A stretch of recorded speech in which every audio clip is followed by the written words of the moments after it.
Ayan guys, iba na talaga yung tumatanda. Makakalimutin na. Hindi na natin alam kung saan nakalagay yung ating cellphone. Dito muna tayo guys. For today's video guys, maglalaba muna tayo. Mahina ang internet. So, dyan ka lang muna. Dyan ka lang muna, cellphone. Malubat ko eh. Mahina ang internet namin guys. Tulog ang alaga. Hello everyone! For today's video guys, tambay muna tayo dito sa aming lavandera. Ako pa muna ako kay bata. Makakita ang video natin. Guntingan mo naman ako. Mamaya, gupitan kay Tanay. Fly away na yung buhok mo eh. Oo nga. Ano na naman ako? Kulayan ko naman. Oo. Ano na ito eh. Ay napas yung nakundawan eh. Alas na naman itong nakundawan. Ayaw na mag-washing guys. Yung washing machine nilabas na.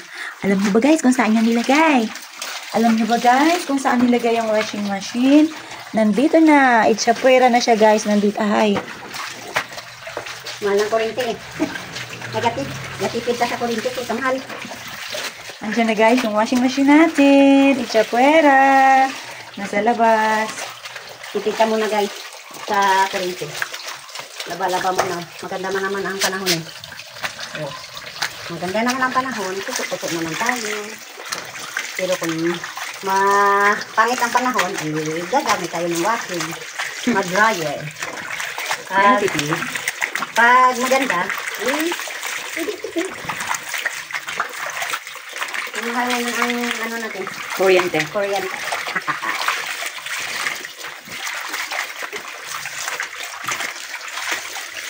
Ano kami lima?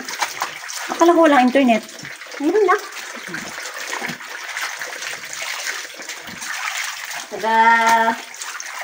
Ligo ang isa, nag-swimming dito.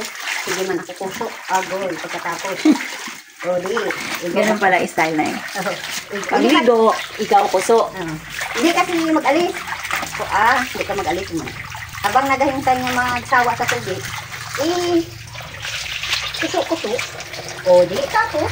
Pagtapos ka ligo, tapos ka rin magkuso. Tapos na rin. Hindi mo man lahat. Wala na tayong... Ganun guys ang technique sa paglalaba. Basta hindi lang wala sa paningin mong alaga mo. Yun. Nakapaglaba ka na, nakaligo na rin yung alaga mo. Dalawa pa kami naligo dito. Oh, ikaw rin.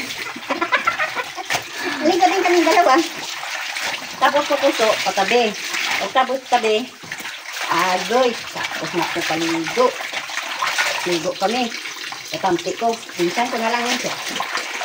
Nagbigyan ng laruan para walang may makulit. Yun. Hindi pagod. Tulog. Tapos yun ang atin umpisahan. Pagka tulog, tatapusin. Agoy. Pagkatapos, pahinga. So that's it guys. Yun ang technique kapag ikaw nagabantay ng bata. Pag hindi umalis sa tubig, kusok-kusok.